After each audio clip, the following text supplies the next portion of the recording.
Me. Wait, we can both do it. Oh, You're let's on. just say welcome. Oh, hey y'all. Wait, are we? What? It doesn't say on air. Are we on? Are you sure? We Do I my turned wife. Yeah, we're on. We are. Oh, hey y'all. Welcome to MEC Tea Time. It's our first ever episode. I'm here with John Asa and Evan, who's sponsoring us. Are you sure we're on? It's telling me off air. No, well, we're live. Oh, okay, okay, You are live and you have viewers. Please go. okay, okay. How you doing, John? Did John leave? I'm good, and you? No, I'm I'm right I'm here. doing great. I'm Okay, good, and so you? hey y'all. So today we're here with MEC Tea Time. We're about to be talking about some various subjects that have been happening with the Met community. And the first thing that we're about to talk about is something that has been like a chain reaction almost. And out of nowhere, we just have all these people dropping dead. Like, I don't know what's going on. So first we had Nathan Brown, and then that was followed by Georgian. And then I also heard some speculation that Terrell died, but I don't know if that's true. So, Nathan, what do you think of all this? I mean, Nathan Brown's funeral was the most saddest thing I've ever experienced. I mean, I was invited by my fellow friends, and it's just sad seeing one of the most popular senators just passed away, and it's just sad. And then we had the president attending. We had the Secretary of State. We had Terrell. We had Mm-hmm. senators and representatives. It was Yeah. sad to see such a good person leave. Yeah, well, I had planned on attending the funeral. I posted that I attended it, but I never got to it. And I do agree that it's a bit sad that we lost someone like Nathan Brown because we have a lot of people in this community that have controversy. We have a lot of people in this community that have drama. But Nathan Brown was one of those people who got along with everyone. He was nice to All right. everyone. Fact check. Fact check. Excuse me. You said you're not interrupting. Thank you. Fact check. Nathan Brown did not die. He said yesterday in a chat that it was a prank. May continue.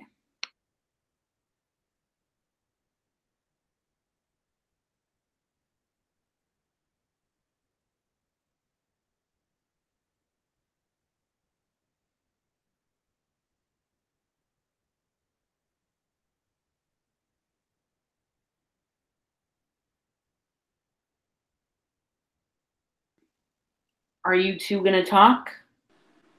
Who just put me? Oh, who muted me?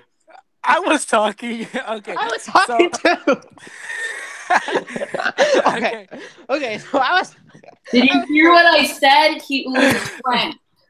Okay, well, Okay. even if it was a prank, we all think he's dead. And I really do think that Nathan Brown would have been a good presidential candidate because I really do think he could have won because he doesn't really have any strained relationships with the MEC or anything, but I spent and I gave money to pay off some of the funeral's expenses, and it just went to waste for a prank. But anyways, I'm gonna be attending another funeral with our sadly dead well, not dead, let me rephrase that. We the former president President Georgian has just passed away, and his funeral is this Saturday.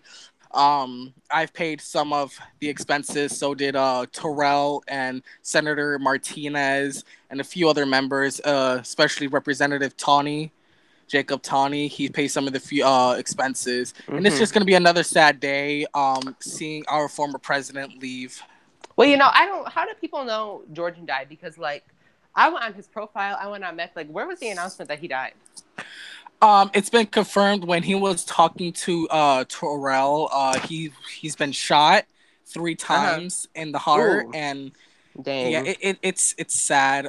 Terrell was in very an emotional stage, especially with Senator Sam Martinez and a few other members. It's another sad day, especially to see former president leave the earth. So we clearly got a lot of people getting assassinated. We have Nathan Brown getting shot. We had Georgian getting shot. We had Jasper Lee, he got shot. We had a lot of people get shot. So, like, what's going on? Could there be someone targeting all the politicians? Like, we don't know. As we see, America was never terrorism was never a problem in America. Griffin Bates. And then apparently we have people getting shot, especially people in Congress, former congressional members such as former Senator Nathan Brown's, former President Georgian. We have a person, Jasper Lee, who's been shot and been on news.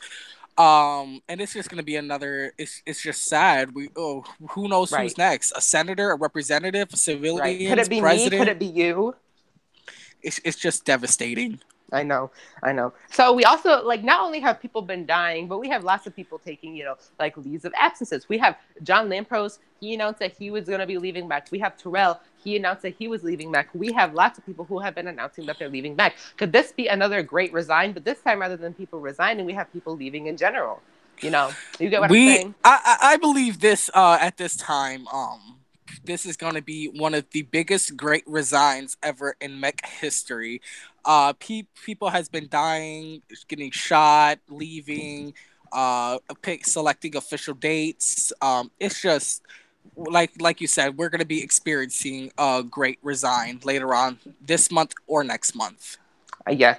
And, I do agree with the fact that there is a lot of drama going on in MEC. I kind of understand. Sometimes I feel like I'm part of the drama, which is arguably I could be. But, I always try to let people realize that this is just MEC. This is not anything real. It's nothing to take serious. It's not something that you should be worrying about when you're, like, doing your homework or anything. Like, this is just something that my mic just fell out.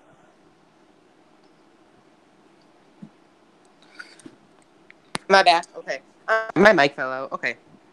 And like, yeah, but oh well. Yeah, it's just what's going on. Terrorism was never an act. Was never something in America, especially in MEC. But now we're experiencing one of the most greatest terrorist attacks ever in MEC history. And then we also have political parties. This has been a big thing. So we have the Republican Party rising up. We have the Liberal Democratic Party giving the Democrats their first ever competition in a while. What do you think of all this that's going on? I mean, this is crazy. If we go back in time when it was the Republicans versus Democrats, this was a big game changer. A lot of competition was going on with hatred. Well, not too much hatred, but different political ideologies and different stance that really triggered some of the people. But now, since someone advertised, we had a massive blue progressive wave that came in MEC, swarmed.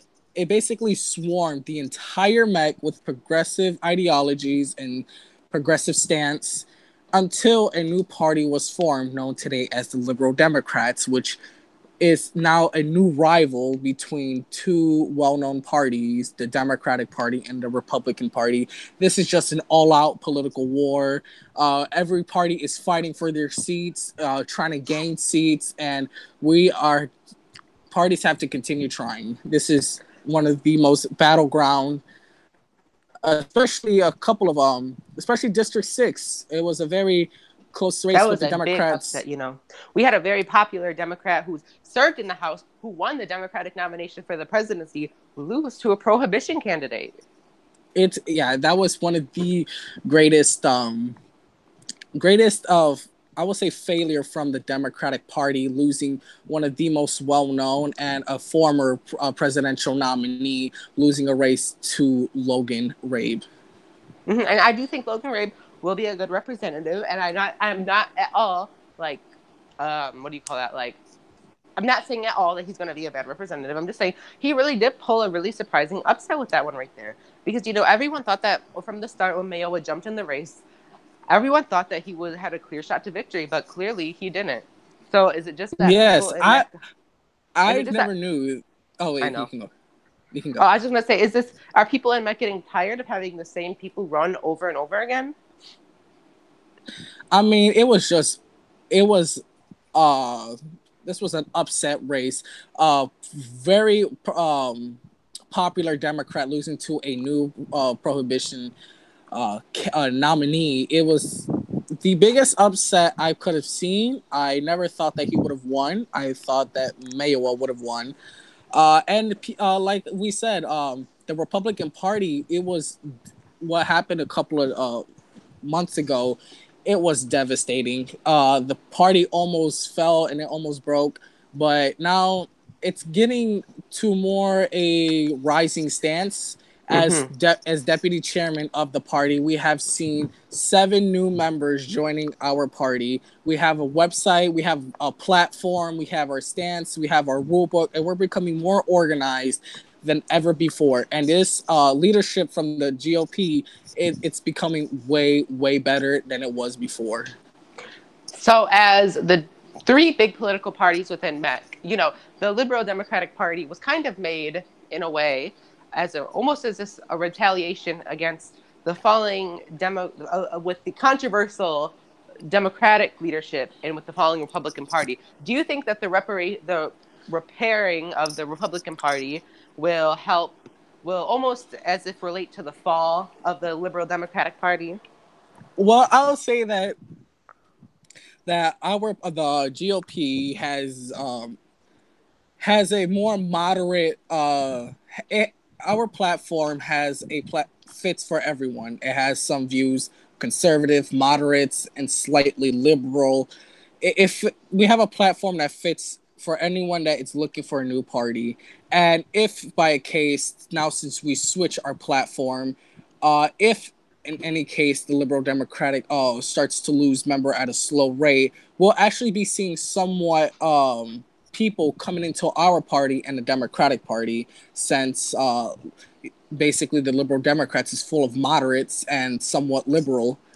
But yeah, we'll see a slight change over the course of time. If it's not the Liberal Democrats, it's another party. It all depends. Here's what I hope is happening. As chairman of the Liberal Democratic Party, what I'm personally hoping will happen is that we can have the Republican Party restore itself and have a bit more political diversity within MEC, because a lot of younger people and people growing up in this upcoming generation aren't very conservative. As a result, that's led to having a very overwhelming Democratic population within MEC. And I really just think that if we can help find a common balance between the 3 political parties that are within MEC, we can finally have bigger competition, and rather than having a ton of Democratic seats and then a couple Liberal, Democratic, and Republican seats here and there, we can have, like a toss-up house. And, I don't really know what I'm saying, but I mean, this election basically was you have to fight for your party.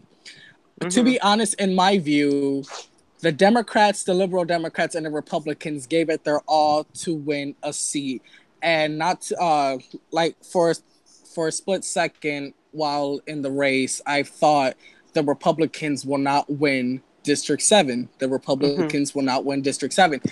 It turns out that I was wrong, and the Republicans still holds District 7 as it starts to trend a bit more Republican. So it shows us that the Republican Party is not failing as of now. It's actually rising. It's gaining members. It still holds a seat in Congress. It still has a voice in Congress, and we still have conservatives, somewhat moderate conservative views in Congress, and it balances out our government and the way it works. And the Republican Party, even though it's been showing some weakness in the House, when we look up towards the presidential election and even at past presidential elections, the Republican Party has always had a bit of a stronghold with the presidencies, because we have Trey Cranfield, who got elected right before, who was Tom Kirkman's predecessor. We have Ryan Service, who is expected to run for the presidency in the upcoming race. I really don't think it's that the Republican Party has ever officially died within MEC, because it seems, even though they're not doing so good with smaller races, more legislative races, they've been doing really good when it comes to things such as, the presidential race. So I really just think with the Republican Party, what they have to do is they have to try to appeal to more people within MEC, because as I said, the Republican Party of today's values doesn't really correlate with the Republican Party with the conservative people within MEC. So I think the Republicans changing their platform is actually a good thing for them within MEC, because I really do think that will help them gain more members. Yes, many people think that the Republican Party ideology and its stance is based off real life. No, we actually changed our platform, made a platform that fits for every new member who thinks they have somewhat related stance with it. But if we look at there's a new person, I wouldn't consider him new, but somewhat a person named Ben. He's a Liberal Democrat. He is running for District 1 House, and District 1 House normally trends it's the most progressive district in Mm-hmm. MEC. We all know that District 1 never votes, well, at least in my time, it has never voted for Republican. Well, now it's likely to vote for a generic Republican, and Because it's right not now we everything have that starts Jacob to Tawney. change. Right now we have Jacob Tawney as the incumbent. So, or are you talking about Senate or House? House. But Okay, I'm yeah. talking Well, about yeah, I'm talking about like future well, the upcoming election for District 1 mm-hmm. House. Yeah. And then, we also have, yeah, I agree. I really do think the Republicans changing their platform and stuff is really going to help them when it comes to future elections and stuff. And, I really do think that's going to help them revive them. But let's move on to the presidential election because we kind of been stuck in the House. So we have this upcoming presidential election. We have lots of new people who are coming up and announcing their candidacy for the upcoming presidential election, which I'm pretty sure is September 17th, if I'm not wrong. We have a lot of speculative candidates. We have Ethan Fitzgerald, the former president, who has already announced that he's running. We have, Ryan Service, who's really expected to run. We have Sam Martinez, who's expected to run, and so on and so forth. So who do you think is really going to have the best chance at the upcoming race? Well, as of right now, we have two Republican candidates who in my party that have filed to run for president, and this candidate has said in MEC that he is running. But I think if Ryan Service decides to run, I think that he will win the Republican nomination for president of the United States. Ryan has experience within the House. Correct me if I'm wrong. Maybe in the Senate. I'm not fully aware of that. I wasn't there for that time. And now as current VP. So I think that he is more to run for president and has experience to be. I think changing, like you said, I think changing the platform has changed it's now a whole game changer for the Republican Party to gain votes, gain some people at a slow rate. Mm-hmm. Yeah, I really do think that the presidential race could be a toss-up because I don't really think Ryan Service is someone who can attract both Democratic voters and Republican voters, and so I really do think that the Democratic race is a toss-up, especially with someone like Sam Martinez, who is a strong Democrat, and then we also have smaller candidates. Which I mean, I don't really mean to say smaller, but we do have other candidates such as Joe Szymanski. We have Louisa Reed. Wait, is Louisa Reed still running? I don't know. We have a lot of different people who could run. Maybe someone could pull an upset, but we never know. I'm pretty sure the Democratic nomination is going to go down between Sam and Ethan Fitzgerald. But one thing is, a lot of people with Ethan Fitzgerald's presidency that I've been hearing is a lot of people want to try to elect someone that's new. We have over the past couple presidential elections, we have a lot of former presidents and such who have been jumping into races. We have Kelvin Hawthorne try to run again. Now we have Ethan Fitzgerald trying to run again, and so on. And a lot of people have kind of been uneasy with former presidents trying to shoot their shot for a second time. And I mean, I don't really know. So what do you think about former presidents trying to run for a second term? I think I would go for somewhat like I'm okay with it, to be honest, because I'm okay with someone having experience, but I also do like when there's someone new in the White House, someone with open-minded, someone with brand new knowledge, someone with integrity and has the dignity to move or try to plan to move America forward. That's what I look for. And if a former president still has the exact same view, and if there's this, okay, I mean, I would go for someone new, but at the same time, I will also go for someone with experience as well. If someone has both, and so if someone has the experience in the House or the Senate, but has never ran for president, then I most likely is going to choose that person. Mm-hmm. Yeah. So, yeah, I really do think that the presidential race is going to look something like, like Ryan Service versus like Sam Martinez or something, or maybe Ethan Fitzgerald. I'm pretty sure Ethan Fitzgerald actually has been leading in polls. I'm actually pretty sure. No, I got to admit, Ethan Fitzgerald is actually polling in polls with double digits. Wow. We might be seeing maybe if Ryan Service runs, we might be seeing a Ryan Service versus Ethan Fitzgerald at the next presidential election. So who do you think will be good running mates for each person? I kind of said this before. If Ryan Service runs for the presidency and he wins the nomination, I don't think picking a fellow conservative will be the best thing to do. I think he should either pick a moderate or someone that's even more liberal leaning, just to try to diversify the ticket and try to draw in more Democratic voters. And for Ethan Fitzgerald, for a Democrat in a majority Democratic group, I'm pretty sure he's free to pick whoever he wants. But who do you think would be good running mates for each person? Well, for Ryan Service, he has him and Republican leadership, they have all decided to pick someone with someone who can draw attention on both sides, someone that has a voice to fit people in their stance and to try to draw people. One, Ryan Service has many people have been saying that Ryan Service has selected Adam Evans for VP, which Adam Evans is he is I will call him a Republican, but he has somewhat moderate views, which that will be good for both parties to have a moderate views and to share the somewhat views together. But yes, I do think that a Service Evans ticket will be a good ticket for this upcoming presidential. For Ethan Fitzgerald, he picked John Uberfeld. Oh, I knew that, but I thought that was a secret. Oh. Is it?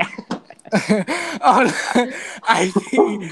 Well, welcome to Tea Time. We share, we expose. Okay. Well, that's official. That's one thing that I was kind of thinking about, though. I understand that John Uberfeld is a very popular former president, but is a president-on-president ticket really the way to go? That is one thing many people has been saying. Many people have somewhat disagreements, but they still there are some people that will still go for the Fitzgerald Uberfeld ticket, but at the same time there are people that want to go for the Service Evans ticket, and it's just going to be this might be a close race for either candidate or for either nominee. It's going to be another close race, just like the Mayowa the Alabode and Kirkman race, which Kirkman won by a few electoral votes, making it a very, very, very close presidential race. And we might even see it again. Mm-hmm. And, we also have the Liberal Democrats, and there's a lot of speculation that Jacob Tawney might run for their nomination. What do you think a Service Fitzgerald Tawney race would look like? For my opinion, I really think that, even as chair of the Liberal Democrats, I really do think Tawney could try hard, but in the end, I think he would have to campaign really hard. And I really do think that he could gain some momentum, but in the end, it would still end up going to Fitzgerald or Service. Jacob Tawney, he is favorable among people. He has experience within Congress. With him running, it all depends who is his VP, because many people are more worried about who will they choose as VP. Mm-hmm. So it just all depends. Jacob. Many people are now saying that Jacob will run for president, but I had my little curiosity with who he's picking, and I may have a thought on who is Jacob's VP. I have to cut you off for a second. We have some major news out of the United Kingdom. For the elections were just hold. Labour got a super majority. Breaking news. The head of the Conservative Party, Kieran did I win re-election? I'm in that group. Did I win re-election? Sainsbury was decimated 5-2 with Dom Conn from the Labour Party. Evan Hunt took over 100%, taking over the former Theo Harper seat. And we have a Labour majority with Conservatives winning 0 seats and Labour winning 13. Did I win? Yes, you did. You beat. Oh, good. Okay. 5-2. Okay, y'all. So I'm still about to be in the UK Parliament. Okay. Anyways. What were we talking about? We were talking about Jacob Tawney and his VP. Yes. Well, as the Lib Dem leadership, I can confirm that it has not 100% been decided if he's running or not, and we have certainly been looked over possible running mates. We're trying to find someone outside of the Lib Dems that's popular amongst voters. I'll say that, but we're not really 100% sure yet. But I mean, what are you okay, gonna go. say? You can go. I don't really have anything to say. Ryan Service is a potential candidate, and the GOP leadership has encouraged him to run for president. He was somewhat undecided, but we got to a point where he is now planning to run for president. Basically, the party was fixing itself. The party is now organized and well thought out and well open-minded with the new change of platform. Mm-hmm. Now we can see that the Republicans are now deciding to run, and they are going to run for the upcoming elections, and that is something that we, as the Republican leadership, like to see. Let me ask you this. Do you think Monique Diaz could have been the reason the Republicans have been doing not as good with these past couple of elections up until now? Do you think he was the reason of the Republicans' demise for a short while? I mean, I can't speak on his behalf, nor I can say what he has done. But I mean, when he was in the Republican Party and when he was in MEC, he actually contributed way more than any other Republican could have had, at least in my view. As of right now, he's been helping. He's been helping somewhat. But I don't want to say that he was the problem in MEC, or not in MEC, but in the Republican Party. But yeah, I'd say in my stance that he is not the reason why the Republicans had a backlash at our party. Okay, so are we about to talk about this last topic that we have written down?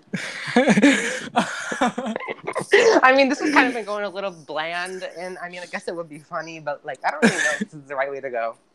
I mean, should we put this person on blast? I don't know if we should. I don't really want to do it. I don't want to do it.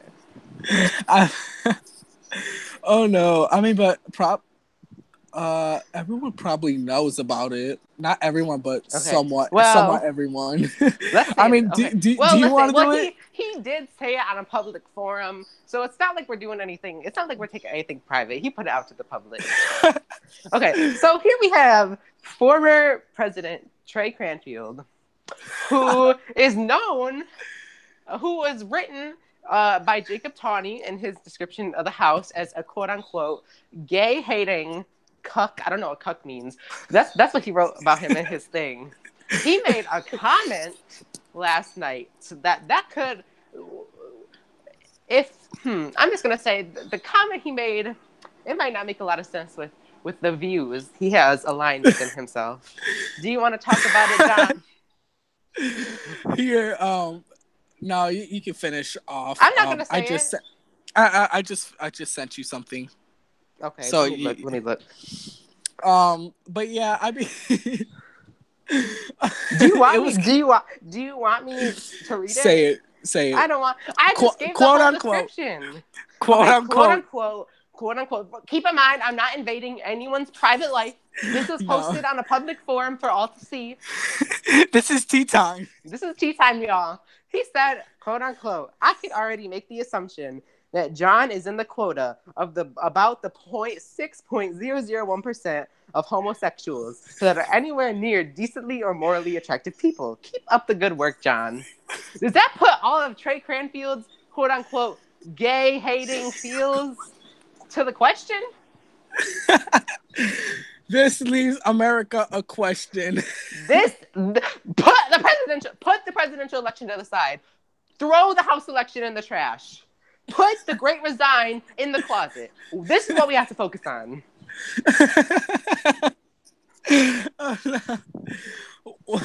Well, thank you for watching, ladies and gentlemen. Thank you for watching, ladies and gentlemen. I hope they actually stayed till the end. I'm pretty sure a lot of people left in the middle. It got a little bit boring in the middle. Okay, Evan, you can turn it off now. We're done. Come back and watch more tea time. We'll be back whenever we can, y'all. But it won't be as boring next time. Sorry, y'all. Okay, I'm about to leave because Evan's not here.